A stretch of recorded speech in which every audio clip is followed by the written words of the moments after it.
Lovely. Good morning. Let's start by giving ourselves a hug. Wrap the arms around. See if you can find the edges of the shoulder blades. Maybe your fingers don't go that far. I've got weirdly long arms. Let's drop the chin to the chest and start to bow the head and a little shimmy side to side so that we start to find some release, some nice stretches to the back of the body.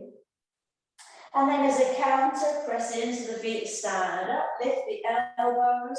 Anyone who did yesterday is talking about the thoracic spine, so maybe around here.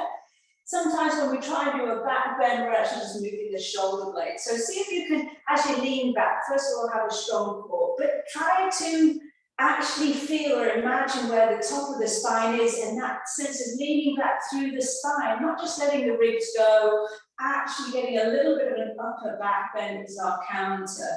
Pausing, see if you can identify the sensations there, and then we'll go again. Other arm in front, chin to chest. You can rock the head side to side.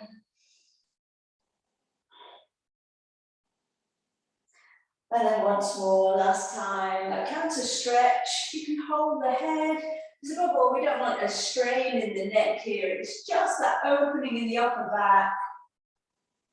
There will be a slight sense of drawing the shoulder blades together, but rather than just relying on the shoulder blades to come together, see if you can work into that part of the spine that really starts to round if we're not careful. All right, and come up. We're all about circling, spiraling around the joints. So let's start with the arms. As you flow, when we flow side to side, see if you can naturally let the arms, here this is externally rotating, the other is internally rotating, then switching. So just be aware of letting the arms flow naturally. We'll go in one direction initially. So let's flow the arms all the way across the body, stretch from the side of the waist, reach up to the ceiling. And that sense of turning the arms, maybe looking behind you, coming into a gentle hamstring stretch and coming all the way around. So we'll feel our way into these circles, twist, close, twist, hamstring stretch, lateral flexion of the spine, that continuous internal, external rotation of the shoulders. And if that's just distracting, just let the body move naturally, and you will naturally move through the joints to get this movement. With each repetition, as you come into that forward fold, you want to feel a gentle stretch in the hamstrings, but without forcing. Let's have two more in this direction.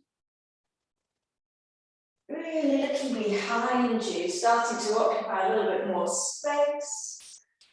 And then we'll change direction.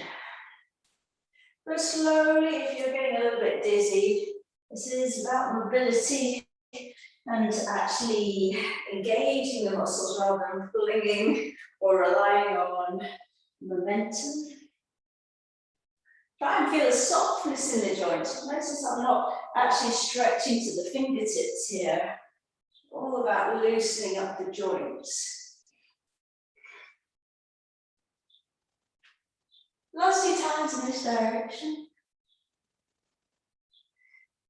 Just being aware to not overdo the back bend here, maybe even place a hand on the back of the body just to protect the lower back, and then come up to standing. Shoulders, we circle the shoulders, first of all, bringing the arms forwards and then back.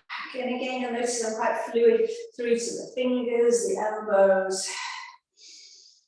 And just giving the body a chance to warm up, get the brain thinking about all the muscles needed to support the joints. A little bit bigger with those circles. And then if we take the palms out wide, then turn the palms down across the body. Open wide, and then cross over in front of the body. Looking out on a little movement in the head, dropping back and forward. If this is just a bit too much, just concentrate on that arc you're drawing with the arms on the side walls.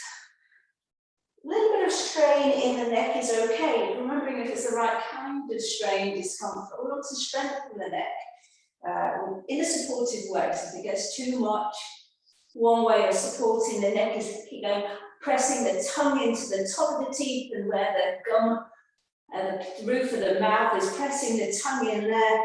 We'll just engage those throat muscles and gives a little bit of extra support for the throat. Okay, shrug out the arms. Next, please isolate the movements of the upper body, hands on the hips, and we're spiraling with the upper body. Here you can really let the head roll to one side so that we're getting a nice sensation in the neck. Here my thumbs are pressing into the lower back so that I'm avoiding sticking the bottom out. So as we get further into this, we may find that we are able to achieve a little bit of separation in the intercostal muscles.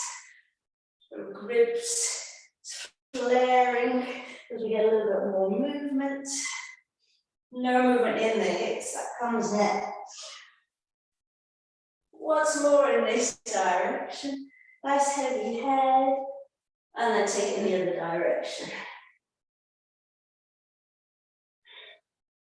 All the muscles all around the waist, getting a chance to stretch and contract, alternating. All right, the upper body gets a rest, hands on the ribs, and let's see if we can just move the hips. So that's circling of the pelvis on the floor. See if you can isolate, so keeping the ribs where they are. Nice hip flexor stretch here. You'll only feel that if you're very tight. We'll take another stretch shortly for the hip flexors. Twice more in this direction. We'll change direction, then we'll go on to the knees. So not leaving any of the joints out. So if we change direction, just a couple more times. In this direction. With the knees, let's place the feet under the hips, hold the knees, and initially roll to the outer edges of the feet. And then see if you can roll to the inner edges of the feet, so the little toes, the knife edge of the feet lift. Pressing into the little toes as we open, pressing into the big toes as we close. Then planting the whole foot down, taking circles with the knees, opposite directions. So the feet stay planted on the floor so that we give all the stabilizing muscles of the ankles and knees a chance to alternate between stretching and contracting. Other direction of those circles. Last of all, ankles for the lower leg. Place the weight into the left foot. See if you can circle the ankle without leading with the toe. So you are actually just exploring the ankle joint. And then add on that movement and engagement into the toes. So you get a bigger range of movement. It's the same thing. If I circle in the shoulder, but then I engage the arm, I will get much stronger, more powerful movement around the joints. Other directions, see if you can isolate just the movement into the ankles, so floppy toes. And then add on the toes. Different kind of movement altogether. Shake out other leg. Find your balance or hold the wall, the chair, ankle only. It doesn't matter which direction initially, just feeling your way around the joint, just checking things out and adding on the toes. Oh, crackle. The other way, so just the ankle, see how that feels, and then adding on some engagement down to the toes. Have a little shake out. Last of all, let's take a little circling from the elbows. So we're floppy through to the fingers and the other way. And now get ready for some stronger work. We'll take the feet together this time. Squeeze the knees so that we're engaging, toning the inner thighs. We're going to lift the arms up parallel, but let's keep that engagement in the core, breathing in here. Now, see if you can engage every muscle available to you. So this means stretching into the fingertips, feeling that engagement in the core, your glutes pinged on, core engaged as we swan dive the arms down. So that's arms out to the side, all the way to a forward fold. Keep engagement through the body, gripping the floor with the toes. Now, hands slide up the shins towards the knees as we bend the knees, and we're going to come into a high chair. Here we're back to parallel arms, squeeze the knees, zip everything in. Next, cactus arms, but sink a little bit lower. So grab, Pull back, sink a little bit lower. Can you still see your toes? Keep the weight in the heels. Last of all, we'll take airplane arms and we come into your best, deepest chair. So like you're about to sit in a low chair. So see the toes, we're rolling the shoulders back. Everything on the front is zipped up. Now, imprint the whole of the foot, press into the heels, and we go again. Breathing in, arms parallel, overhead, engage everything available to you. And come down into your swan dive. Draw a line up the shins as the knees bend, keeping sight of the toes, parallel arms, grip, cactus a little bit lower. Re-lengthen the spine, space for a peach under the chin, no crease at the back of the neck. I can lift and wiggle my toes, I can still see my toes. Airplane arms, sink a little bit lower, weights into the heels, fingers are reaching all behind, chest is opening, and we have a long, strong diagonal line here from the base of the spine into the crown of the head. Press into the heels to come up. Twice more. Breathe in, arms overhead. Here, engage. So rather than flaring, no gymnastics here. Ribs together, navel in. Engage, press into the toes, swan dive. We're still squeezing the knees together. The glutes switched on into your fold. Hands at the shins as we start to bend, hips lower, sinking back, parallel arms. Re-engage, zip up, ribs together, shoulders down, thumbs up to the ceiling, so we have a slight opening in the shoulders, shoulders down away from the ears. That pull-up bar, squeeze back to a cactus, maybe sink a little bit lower, chest open, so the thumbs, so the fists reaching back without throwing the front ribs. Airplane arms, maybe take it a little bit lower. Can you still see your toes? Are we still peeling the shoulders back without flaring the ribs? Long through the spine. Last time, up to standing. Breathe in, squeeze. Check your inner thighs are engaged. Arms overhead without flaring. Engage everything. Swan dive, forward fold. We can pause here. Engage. Hands at the shins. Still visible toes into our first chair level, reaching into the fingertips so we fire up the whole kinetic chain. And then we sink a little bit lower. Remember, we're not collapsing even though we're getting a little bit tired. Fists back, elbows back, ribs together. Airplane arms, maybe taking a little bit lower, still peeling the shoulders back. And then we'll roll up through the spine. Gorgeous. Shrug out the arms, have a shake out of the legs. We'll take a dynamic move to flex the hips, and then we'll hold. So feet under the hips. And see if you can use the strength in your legs, your core, to take a hip flexion with the right leg coming up. When you're at your maximum, we'll take hold and gently draw in a little bit deeper. So it's taking a standing half apanasana for the yogis over to the other side. Plant the foot. We've got the brain thinking about engaging the whole body. You can just hold on a chair. Here, using the strength in the leg, deepen the flexion with the help of the arms, and return. 3 more sets. Everything strong and long. Here, because we want the knee to come closer into the chest, it's difficult for the chest and the head to start dipping forwards. But be fussy about keeping the back of the head in line with the back of the pelvis. So there's an imaginary wall there. Except I always think that doesn't really work because your bum would get in the way, wouldn't it? So we lift the knee, long and strong, adding a little bit of an extra hip flexion there. See if you can make that transition really smooth. So the transition between each movement almost as important as the posture itself that we're aiming for. So here, especially when we're on our back, we go for this more passive hip flexion on our back. Tendency is just to grab hold of the knee and pull in. Here, let's have 1 more set. I've lost count. 1 more set each side.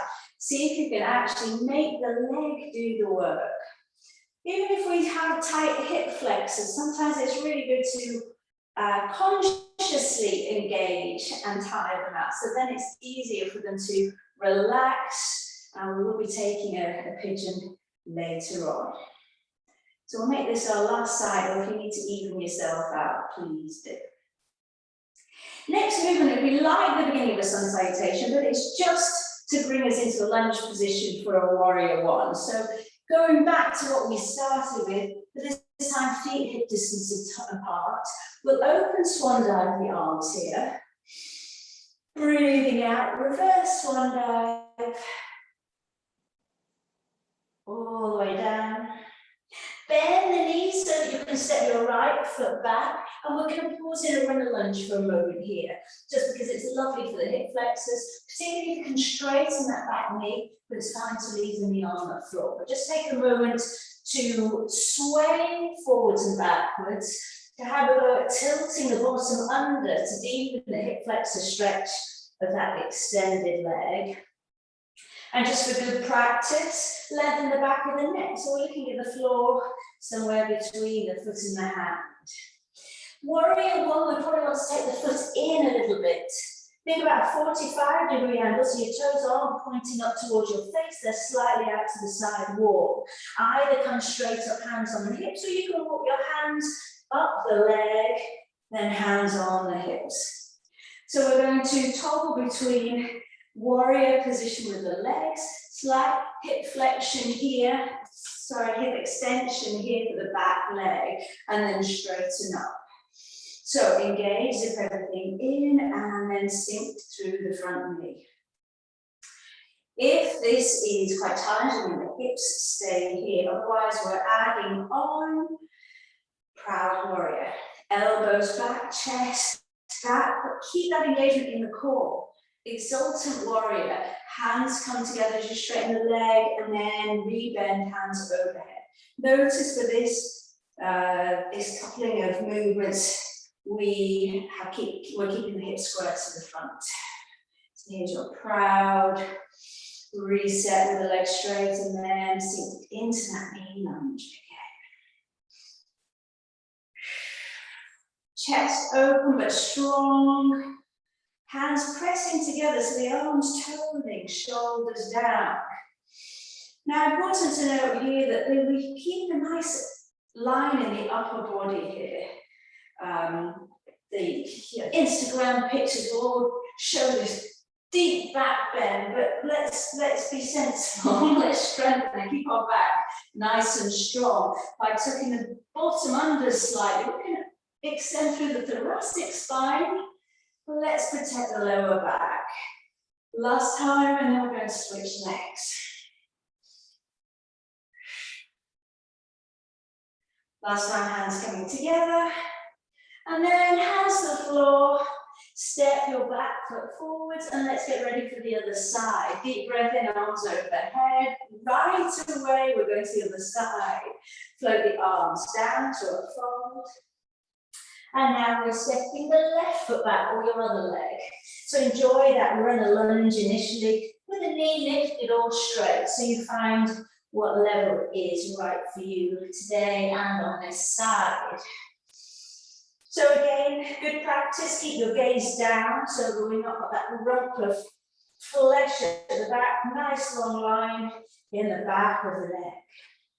So we'll shorten the stance to come to the warrior one leg, so maybe step in slightly, and then walking your hands up, hands on the hips.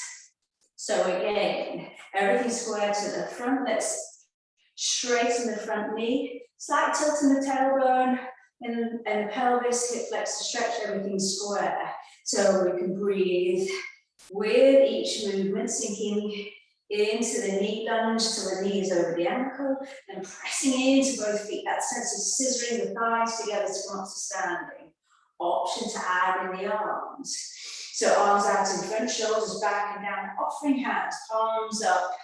So the elbows go back as the knee body comes forward. Hands together as we straighten, breathing out, exultant warrior. See if you can press into the heels of the hands and the fingers. So it's getting the discipline and control of lengthening through the spine, but keeping the engagement in the upper and lower abdominals. Here, shoulders back, chest open wide, but with the upper abdominals, keeping the ribs together.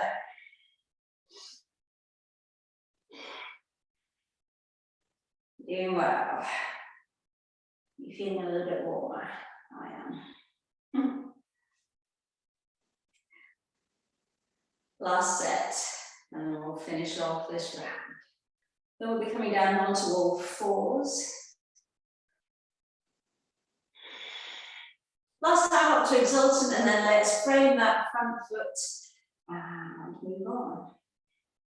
Hands to the floor, step your back foot forwards and roll up through the spine. And here you might want to kick back, shake out the legs and find a mat or bring it a little bit closer if you have one handy.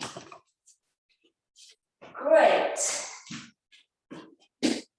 So that was very much about the hips, but let's get a stretch for the outer hips. So from all fours, let's extend the right leg and then take it across the body. Now keeping the ball of the foot planted, can you swivel and look over your left shoulder at that foot? So we're looking for a stretch in the outer hip.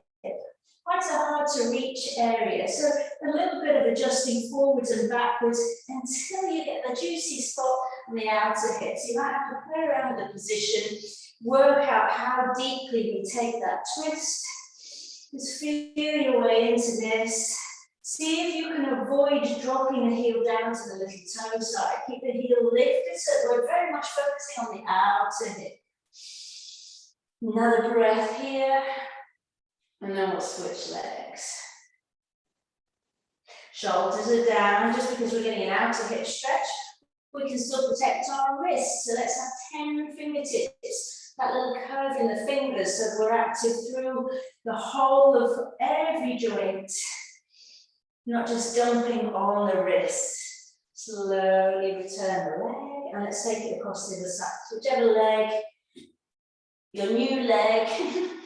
Extend behind and then glide it all the way behind you, securely pressing through the ball of the foot and then taking a swivel so that you can see the foot and just feeling, sometimes it's a little bit of an adjustment forwards and backwards till we get to the juicy spot.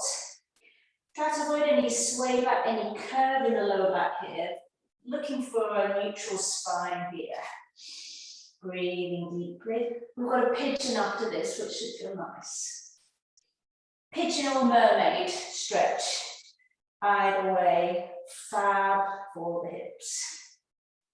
So another breath, see if you can get some energy into that back heel so that we're strong along through the outer hip. And then slowly take the leg back. Take the hips side to side, a little bit of circling here, and we're preparing to take the right knee forwards into a pigeon. So when you're ready, with the right knee, if you glide forwards, place the knee, the shin, and see. So maybe your legs out to the side, that's fine. If it's available to you, tuck the leg behind you so we're lying on the very front edge of the neck. Roll the shoulders back and down. If this is too much on your lower back, we'll come onto the forearms. But let's see if we can get some sensations in these external rotators of the front thigh and get some length into the front of this extended leg into the thigh. So to do that, we may need to kind of knee and toe the back leg away a little bit and then kind of draw yourself forwards to find or coax a little bit more length into the front of the leg. Any little bit of shimmy, swiveling here can sometimes help us to find the juicy spot here. So find your way into where you can hold for 2 more breaths. If this is too much strain on your knee, press into the top of the foot and maybe the knee can lift slightly. It's also quite a nice way of further extending down the leg. All right, we're going to come back to all fours. So tuck your toes under the back, glide the knee back, a little bit of a shimmy sway, and then let's glide the left knee forwards. So again, if it's more of a mermaid position, we're working all the same muscles. It's no issue at all with choosing between the two. So wherever you are, finding your way into the best possible position for you. So we're all going to be slightly different just because the lengths of limbs different, the way we use our bodies. So be prepared to experiment and explore. I kind of have to swivel over that front knee a little bit to get the hip flexor stretch. Others may need to come down onto the forearms and just work on swaying side to side to get the hips a little bit more level. And again, protecting that back knee if needed, a little bit of a knee pad or cushioning, rolling up your mat, or just a little bit more pressure into the top of the foot so that you can reduce the stress on the knee. Nice deep breath. One more breath here, and then we're coming up to sitting. All right. Roll up through the spine. Let's take the legs out in front. Give the legs a good shake. Roll back, roll up. So when you're ready. Move the flesh away from your sit bone so you can sit up nice and tall. The options are bending the knees and coming into a C curve. Maybe this is enough. We want to quite quickly cut to the chest and get into a bit of a shake in your core, that engagement. And then using slow control to come back up. Nice reset, really lovely position in this upright position. Maybe the legs are straight and we're rolling down. So find how deeply you want to go into the roll down, the roll back. Where we can start to work on the control. Now, inevitably there'll be some jerking on the way up until we get a little bit more control over the muscles. And if that's the case, I really encourage you to hold on to the fabric of your clothes. Look at your toes. Use the strength in your arms and start to make that transition a little bit more smooth. Gliding through. And returning. So we're looking for slow control, or mobility of the spine. Depends on being in control of all those muscles all the way up the spine. Make sure you've got enough padding for your spine here. She says with no mat, but actually I feel quite comfortable in this position. You're doing well. Body temperature's up. We'll be moving continuously. This is all good. Option, take the arms overhead. Nice, take a full body stretch here, but you're not allowed to stop there. Keep going. See if you can crawl, peel yourself up. See if we can add on a hamstring stretch with a fold.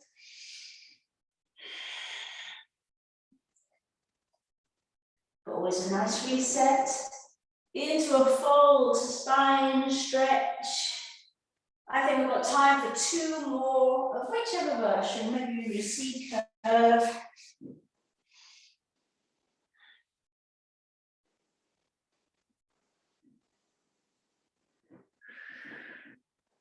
You're nearly there. Power through one more round.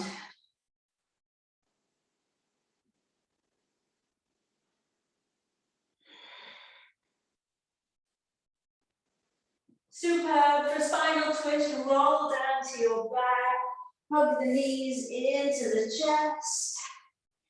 Either knees directly to the side, or for a deeper twist, we take the twisted knot, so wrapping the legs around each other and slowly dropping the knees to one side and pause. The nice thing about not being on a mat is here, whatever I was doing yesterday, I really worked my glutes. This just gentle sway gives a nice massage to the glutes.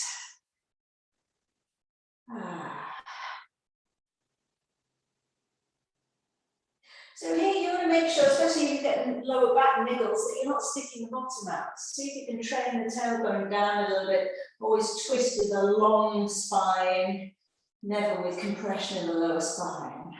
Let's slowly untwist. We're onto the other side. I always feel like Kenny Everett when I do that. And gently rocking, maybe the knees are just stacked. Again, just finding what works. For a gentle twist. Again, long through the tailbone, chin tucked into the chest. Nice big stretch to the side walls. And we'll end with a hug, unwrap.